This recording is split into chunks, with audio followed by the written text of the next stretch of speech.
parang nasa bus. Kasi may mukhang ganito. So guys, nagawa natin to. So nag-request yung wife ko na lagyan pa natin. Siyempre nandito yung number 1 supporter ko. Yan. Yee! So siyempre ginaganahan ako ngayon. Hapon.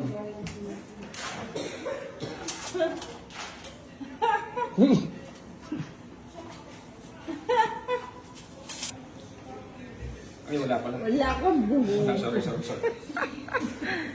Baka akala mo lang.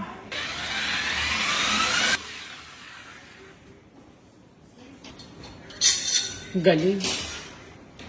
Grabe, ginagalangan. Ginagalangan mo, Daddy.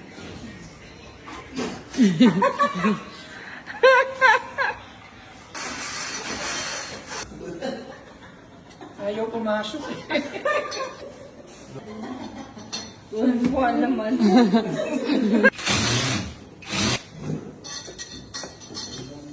Lost thread. Siyempre, I'm the man of the house. Nakabantay asawa ko. Hindi madaling yumaman, magkatatamad-tamad. Nakakita mong resulta, pinapuyatan ng saga. Iniwasan, iniwanan, tinawanan ng barkada at lahat.